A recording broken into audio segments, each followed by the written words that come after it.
Lock.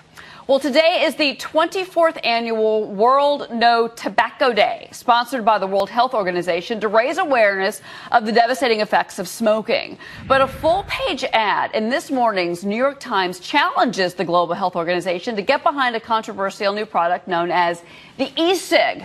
It's an electronic, non-tobacco cigarette. There it is. We're joined now for an exclusive interview by the man behind those, John Cameron. He is the younger brother of James Cameron of Avatar and Titanic fame.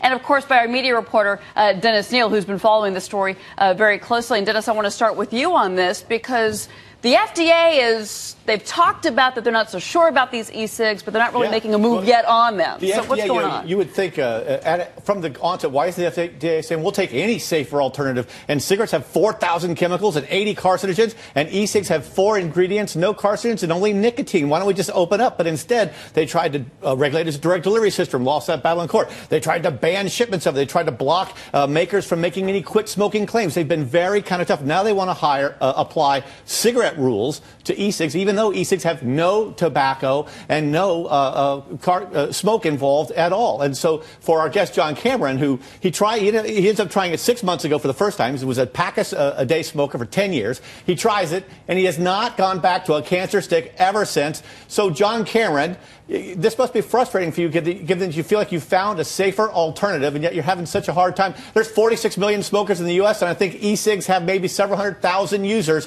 What's the basic problem, John?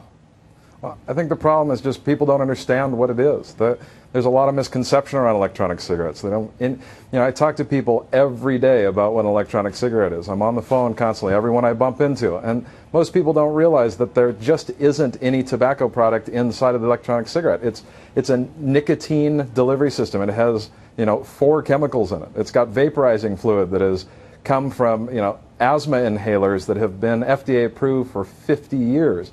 We have lots of data on what's inside an electronic cigarette. I think the thing I confront most is just misconception about what it is. It boils down to a battery and some vaporizing fluid. Yeah, so your ad in the New York Times today, very carefully lawyered, very obtuse, hard to get what you're really saying. You're supporting the WHO, even the WHO, even as you're saying you guys should study this. I mean, what you're basically saying between the lines of this ad, John, is that the FDA and the WHO, they don't get it. They're not embracing it, and they should be. Isn't that what you're saying?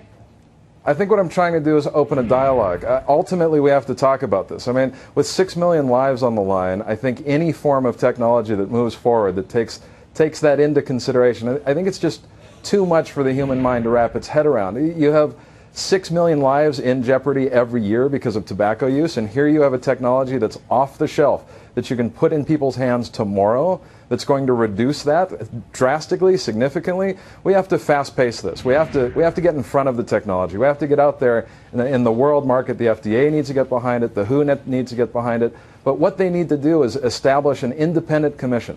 I think we've learned a lot from tobacco smoke. And what we've learned is that science done by the industry that's promoting their technology isn't the best science. It's not in the best interest of the consumer. What we need is independent research, and we need to open that dialogue. We need to get the World Health Organization aware that this is an amazing harm reducer for the human race. The reality is it's not just the 6 million lives that you lose every year.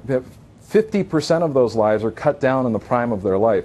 We're talking about another 2.7 million lives that live with the illness for the remainder of their lives. And we're talking about nearly 9 million people that we can save yearly. This is, the graphic need for this technology has kind of been put on the back burner. But John, what happened with big tobacco is any indication of where this is all going to go, it's going to end up in the court system. Dennis is sitting next to an attorney herself, Kimberly Guilfoyle. That's where I think this is going to end up, especially with the FDA's involvement. Well, I think so, and I think we know one thing: the FDA rarely moves quickly, especially even in the face of overwhelming evidence of a good idea or a great drug. And you're seeing that happen here, and this is something that can be life-saving. This is probably going to go by the way of the courts, and then it will have its day in court and then prevail, is my prediction. But the sad fact of the matter is, in terms of lives lost in the interim, people who could be helped by it while there's such a delay. Because nicotine is still a drug at the end of the day. Without the smoke, fine. But John Cameron, I think one thing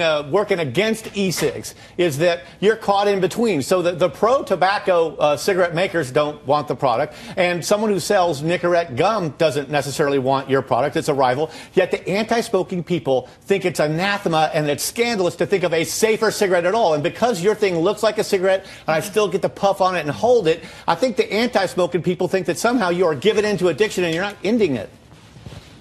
Well, look, addiction is serious business. And being a pack-a-day smoker for 10 years, I know how hard it is to quit. I tried everything. I tried patches, I tried gum, and the reality is that the moment I picked up an electronic cigarette, I haven't smoked for 6 months. For me, that's a big deal. More amazingly, I can put down an electronic cigarette whenever I choose to.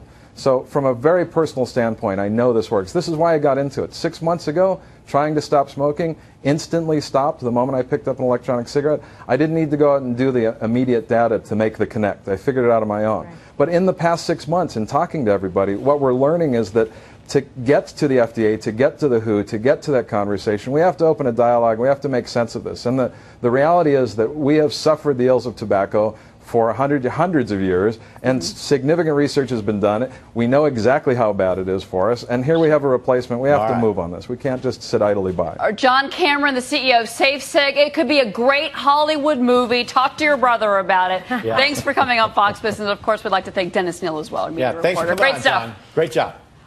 Thanks so much for having me. Okay, well, coming up.